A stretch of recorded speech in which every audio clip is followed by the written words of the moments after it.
Hello and welcome, ladies and gentlemen, to a new edition of the Daily Debate. In tonight's show, we will be focusing on the Gaza file. Now, this is in light of the UN resolution by the UN Security Council that has been passed yesterday, and also the UN Secretary General came to Egypt, visited the Rafah border crossing, and also held talks with President Abdel Fattah el-Sisi at El Ittihadiyya Presidential Palace. We will be focusing on this file tonight, but before we start doing that, let's check out a couple of the stories making the news today. And we'll start off with President Abdel Fattah el-Sisi, who held a meeting with Prime Minister Mustafa Madbouli, Minister of Finance Mohammed and Deputy Finance Minister for Financial Affairs Ahmed Kojak on Tuesday. Presidential spokesman Ahmed Fahmy said the meeting reviewed the 2024-2025 public budget. The minister revealed key final indications on the budget, which aims to achieve a growth domestic product of 4% and a surplus of 3.5%. Minister Maid expected the revenue to witness an increase of 36% to reach £2.6 trillion and the expenditures to increase by 29% to reach £3.9 trillion. He said this year would witness for the first time initiating the concept of a state government budget, which would contribute in understanding the real financial capabilities of the state.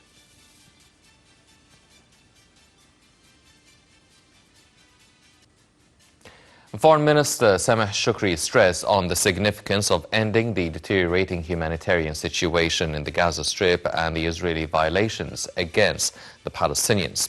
Shukri also called for halting all Israeli aggressive practices in the besieged territory, including indiscriminate targeting, starvation, and complete destruction of infrastructure. The foreign minister's remarks came during his meeting with a delegation from the Palestinian Fatah movement led by Mahmoud el-Alul. During the meeting, the diplomat stressed on the necessity of immediately implementing UN Security Council resolutions and achieving a permanent ceasefire until the end of the holy month of Ramadan. The meeting focused on the humanitarian and security situation in the occupied Palestinian lands and in the West Bank and East Jerusalem.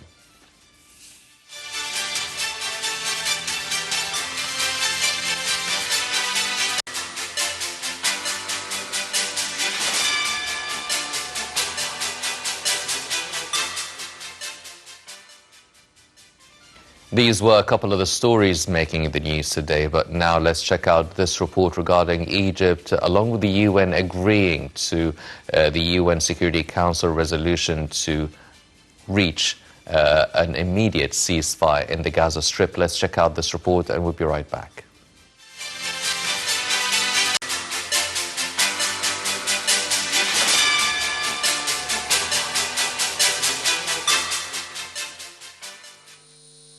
Egypt and the United Nations called for an immediate ceasefire in Gaza, the exchange of prisoners and the delivery of sufficient humanitarian aid to relieve those afflicted in Gaza Strip, where famine besieges entire people. President Fattah el-Sisi held talks with visiting UN Secretary General Antonio Guterres at the Ittihadiyya Palace. The meeting addressed many international and regional issues with emphasis on developments in Gaza Strip. In the meeting, President el-Sisi outlined escalated efforts to secure an immediate ceasefire in Gaza as well as an adequate humanitarian assistance for those suffering in the Strip through land coordination with UN agencies or airdrops, especially in the northern regions. The President commended the UN Secretary General's stance on the crisis, his commitment to international legal principles, and his active role in mobilizing the global community to halt the conflict and safeguard civilians. The head of state also highlighted the critical role of the UN Security Council and warned against repercussions of UNRWA funding cuts by certain nations, viewing it as collective punishment for Palestinians. President Sisi appreciated the UN Secretary General's keenness to adhere to principles of international law and international humanitarian law and his continued activity to urge the international community to act to end the war and protect civilians. President Sisi stressed the significance that the Security Council should assume its responsibilities in that regard and emphasized the danger of the suspension of funding by some countries to UNRWA, which is considered collective punishment of innocent Palestinians. For his part, Guterres expressed his great appreciation for Egypt's regional role as a pillar for stability, praising its efforts to advance the ceasefire in Gaza Strip as well as its commitment to keeping Rafah border crossing open continuously over the past month since the start of the current crisis. The UN chief referred to his visit to Rafah crossing and praised the huge Egyptian effort for leading and operating the process of delivering aid to the people of Gaza despite the severe obstacles and difficulties. He reiterated the importance of a ceasefire for humanitarian purposes to enable delivery and effective distribution of aid for the people in Gaza. The presidential spokesman said views were aligned on the gravity of the situation and the need to avoid fueling factors that could widen the scope of the conflict.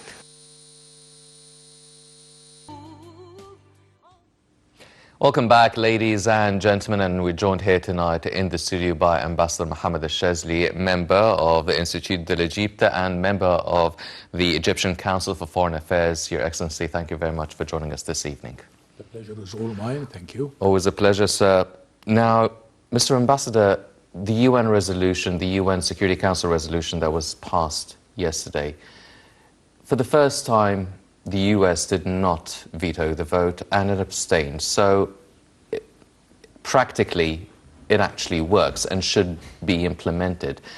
First off, before we talk about the implementation, the actual implementation of the resolution, what should we read into the US abstaining as a positive step? Is the US now, I'm not going to say changing sides, but are they leaning more towards the opinion of the international community and the Arab group within the UN Security Council?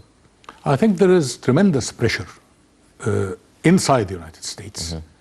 There have been demonstrations in universities, in towns and in cities. There have been acclamations by political and media people mm-hmm. against what is happening in Gaza. So I think, in addition, the whole international community, if not the governments of the Western powers, but the people. Mm-hmm. There have been demonstrations, there have been rejection of what Israel has been doing. The United States, let us look at the background mm-hmm. of the abstention. First of all, it was the only voice that did not vote for the resolution. There were 14 votes for the resolution and 1 abstention by the United States. And the United States, expects us to applaud this and to say what great humanitarian achievement it has done. Mm-hmm. At the same time, they said that the Security Council Resolution 2728 is not binding, which is nonsense. No Security Council resolution, and they're trying to, to apply the semantics of Chapter 6 and Chapter 7. Mm-hmm. The resolutions under Chapter 6 and Chapter 7 are both binding. The difference is that Chapter 7 implements the resolution using military force. Mm-hmm. Nobody is asking the United States to use military force against Israel, but at least let them stop supplying Israel with armaments that is killing the Palestinians. Let them resume their financial contributions to UNRWA mm-hmm. at a time when the people of Palestine are in most need of this. Let them stop the ridiculous project of building a wharf in Gaza to get aid mm-hmm. by sea, when there is already an entrance and a portal and a gateway in Rafah, yes. which is easier to access. But mm-hmm. the reason for this is that they want to, with the Israelis, to control every single thing going into Gaza. This is really obnoxious and obscene. So before we start applauding the passing of this resolution, is it really binding? Because you said that it should be binding, but will it be respected? Will it be implemented? And if so, this only, I mean, they're talking about for the rest of the month of Ramadan, which is effectively less than 2 weeks because it ends on April 9th. The ironic thing is that, you know, this resolution was to call on a ceasefire during Ramadan. And due to the lack of urgency, I mean, nobody is being killed, no homes are being destroyed, so they took their time until half of Ramadan has passed. And as I told you, the United States is saying that it's not binding. And at the same time, the Israelis said that they will not stop shooting. This is, I mean, grotesque in the sense that the United States is a permanent member in the Security Council, which has responsibilities to maintain peace and security in the world. So when you degrade the value of the Security Council resolutions, this does not help the cause of peace and security in the world. This is a gross intransigence on the Charter of the United Nations. Well, let's assume a perfect case scenario or a good scenario, which would be the respecting this resolution. Does that also include a ceasefire and the safety of the people in the West Bank and also southern Lebanon and other places? And does that mean that Hezbollah would be also abiding by such a resolution? I mean, the jurisdiction of such a resolution, is it only specified or specifically tailor-made for just the Gaza Strip or the war in general? I think it is tailor-made to serve Israel. I mean, you have to take into consideration the magnitude of what is happening in Gaza. Since the 7th of October, Israel has dropped the equivalent of 66,000 tons of explosives on Gaza. To make a comparison, the Hiroshima bomb was 15,000 tons, and the Nagasaki bomb was 21,000 tons. Therefore, with a small calculation, you find that what Israel has dropped on Gaza is double the combined force of the Hiroshima and the Nagasaki bomb. Yes. A cabinet minister called for bombing Gaza with nuclear weapons. And another one said, we are going to bomb Lebanon back into the Stone Age. This shows, I mean, we are not making laws for weapons of mass of destruction. We are making laws against mass destruction. Whether you use nuclear bombs or you use so-called conventional weapons. This is mass destruction of people and their homes. There have been, I lost count, you know, yesterday I went to bed when there were 30,000 killed in Gaza. Yes. Today I woke up when there were 33,000 killed. 60% of the homes of Gaza have been destroyed.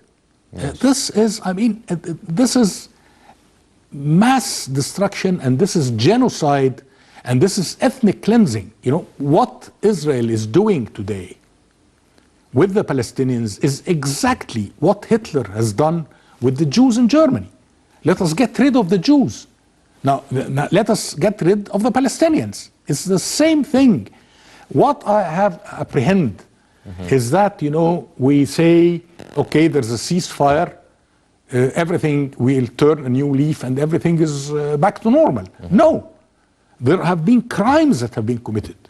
We have to have, as after World War II, the Nuremberg trials for mass murderers and those who have committed crimes against humanity. This has to apply on Israel. Let me also tell you another thing. In 1937, during the Spanish Civil War, the Nazi Germany sent a squadron of aircraft to help the royalists to occupy a small town called Guernica in Spain. They dropped 20 tons of bombs, which killed 53 people.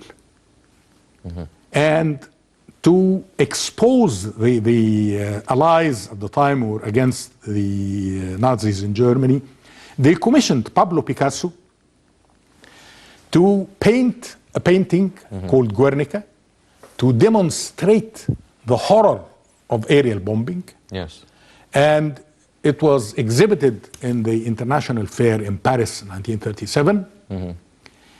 And later it went to London and to New York and to Scandinavia to demonstrate the horrors of the war, of aerial bombing. And then, in 1983, the American Vice President Nelson Rockefeller made a copy of the original and went to the United Nations and presented it to the Secretary General at the time. I think it was Perez de Cuellar. And they're exhibiting it in the hall of the Security Council. I, from here, am calling on Arab and human artists all over the world, not only in the Arab world, to prepare a piece of art which represents the horror that has happened in Palestine and in Gaza in particular, and present it to the United Nations and see if they have the courage to exhibit it. And even if they refuse, we have made a point. We have made a point of the double standards and the hypocrisy of the international community. Yes. Well, we do have some of the pictures. One picture by a Tunisian artist that actually worked on reportraying I think the sufferings. this is a wonderful piece of art which really demonstrates the tragedy that is going on in Gaza. Well, talking about the public opinion, I mean, also there's a verdict by the International Court of Justice. I mean, the case that was presented by South Africa as well. Now, it is a non-binding verdict by the International Court of Justice, but it does reflect the outrage of the international community regarding what's taking place in Gaza. But it seems to do so little in terms of really applying much pressure. I mean, even if the abstention of the US within the UN Security Council is considered one step in the right direction, yet it's still not binding and nothing guarantees that it would be implemented. So how effective can really public opinion be except informing the people of the atrocities that are being committed in the Gaza Strip? I mean, the people are aware. I mean, you can't hide, television and the media and satellites. They portray this to every television set in every home. We are at a juncture where we have to make a choice. Whether we are going to live under international law that is implemented without bias, or we are going to return to the rule of the jungle where the powerful does what he wants. And then we will have people like Genghis Khan and Attila the Hun and Benjamin Netanyahu.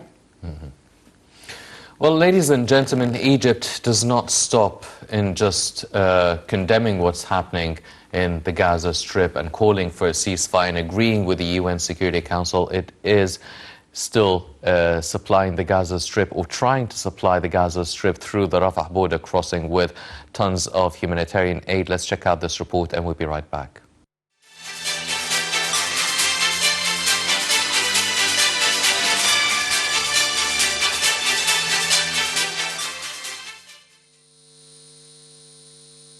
Egypt called on Israel to open its land crossings to let more aid into Gaza Strip and said it was continuing efforts to agree a ceasefire between Israel and Hamas and a hostage prisoner exchange. Humanitarian relief has so far mainly been channeled through Rafah crossing between Egypt and Gaza and the nearby Israeli-controlled crossing of Karam Shalom, but aid officials say the quantity delivered is far less than needed. Egypt has continued to extend humanitarian and relief assistance to Palestinians in line with directives of President Fattah al-Sisi. The General Command of Armed Forces issued directives to prepare military aircraft laden with tons of foodstuffs and urgent humanitarian needs in preparations for airdrops. The move is meant to alleviate suffering of Palestinians. Egypt's military has recently taken part in airdrops of aid into Gaza as humanitarian situation in the Palestinian enclave has deteriorated. Egypt Air Force, in cooperation with its counterpart from the United Arab Emirates, intensified its sorties from Al Arish Airport to carry out airdrops of tons of food aid and urgent relief materials to the northern Gaza Strip. This comes within the framework of providing all aspects of support and assistance to Palestinian brothers and implementation of directives of President Fattah al-Sisi, President of the Republic and Supreme Commander of the Armed Forces. The measures also came in conjunction with the implementation of a number of daily air sorties to continue airdrops of humanitarian aid into Gaza in cooperation with the Hashemite Kingdom of Jordan and a number of friendly and sister countries participating in the international coalition to alleviate suffering of the brotherly Palestinian people in light of the current living conditions. All humanitarian aid is processed and transported by the Egyptian Red Crescent. A small number of UN staff are permitted to work at the humanitarian aid hub in Al Arish in Egypt's northern Sinai, close to borders. Humanitarian aid is being brought into Egypt through Al Arish Airport, Port Said, Nuweiba Port and Cairo International Airports. Items are stored in warehouses until there is space on the trucks permitted to enter Gaza. Key challenge is the extensive inspection regime at the border, which limits the number of trucks able to cross each day. More than 90,000 emergency relief items delivered, including blankets, sleeping mats, jerry cans and winter clothing, in addition to over 500,000 bottles of drinking water.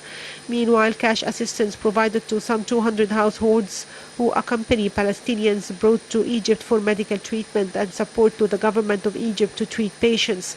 There is a big coordination with UN and NGO partners, including providing financial assistance to the Egyptian Red Crescent for staffing, accommodation and transportation.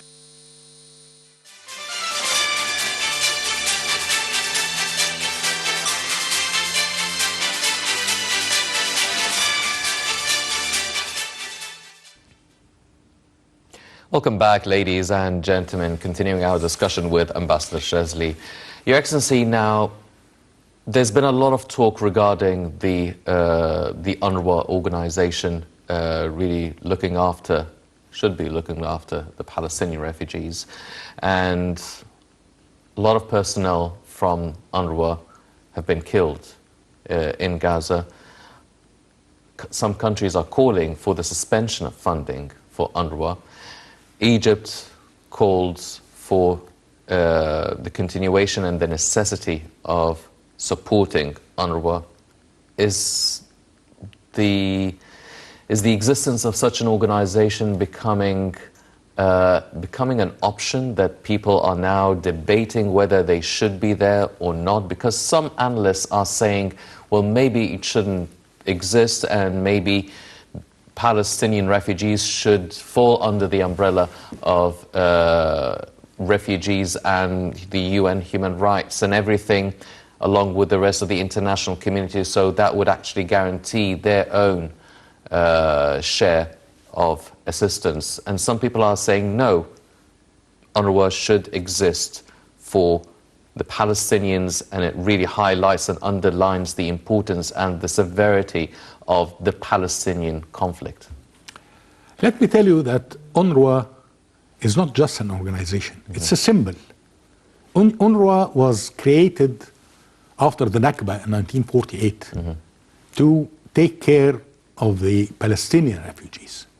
So there is a specificity in UNRWA that I don't believe that dissolving it into other humanitarian organizations is an option. The point is, you have to face the intransigence of Israel. First of all, they accused at the beginning, I think, 7 functions of UNRWA, and they asked them to be removed without any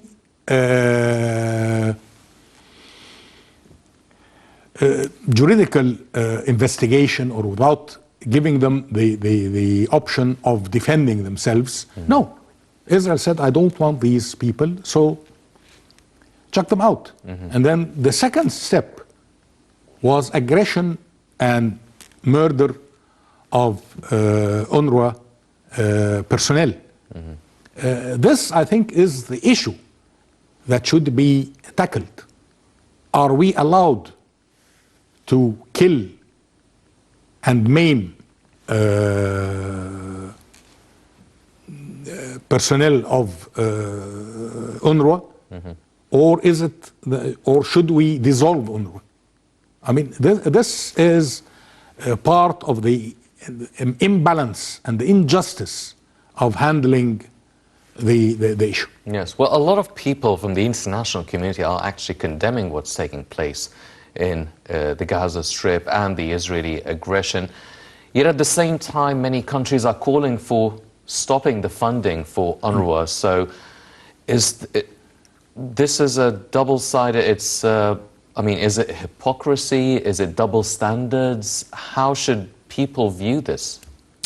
Let me tell you now, I remember, and I quote Margaret Thatcher, the late Prime Minister of Britain, who said there is no such thing as international community. What is the international community? Is it, there are people who are at odds with one another. There is China, there is the United States, there is Russia, there is South Africa, there is Egypt, there is... So, no, there is no definition of what the international community... There are even within the same country, there is the government, there are political parties who might be at odds with one another, there are university students who are rioting, there are public figures who are condemning. So you can't, there are, terms, and I really believe in what Margaret Thatcher said. There is no such thing as international public opinion. So you implement your opinion either by political pressure, by economic pressure, or by military pressure. So this is what is happening today. Well, talking about military pressure now, there's been a lot of talk regarding the ground operation that Israeli Prime Minister Benjamin Netanyahu has been calling for, and he seems very adamant and focused on having an operation on the southern Gaza city of Rafah. Now, still a lot of politicians and leaders are condemning it, and they're calling for just steering away from a ground incursion on Rafah. Do you feel, whether there will be a ceasefire or not, do you feel that this operation will take place sooner rather than later, or do you feel that we can see some sort of a shift in terms of policies? I'm not going to say by the Israeli administration, or by at least the US or the main players within the UN Security Council. I mean, can there be any sort of political pressure that can be applied to stop this from happening? I personally believe that the operation is going to take place sooner or later. And as I said, here you have Attila the Hun, who does not want to see reason with anybody. And you have, on the other hand, the United States and the NATO, who are, they say, okay, let us stop ceasefire. And at the same time, they're sending tons of weapons and ordnance to Israel. I mean, this is, you cannot, play it both ways. You either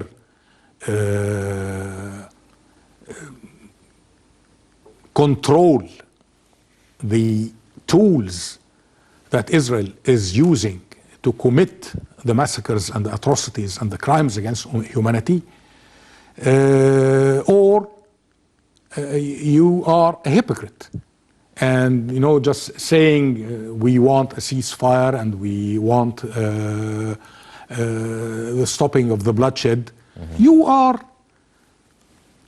the source and the tool of what Israel is doing to stop the... You had, this ridiculous case when the Prime Minister of Britain went on board a cargo plane that is taking armaments and ordnance to Israel, and sitting in the cargo compartment with the armaments and the ordnance to present it to Israel.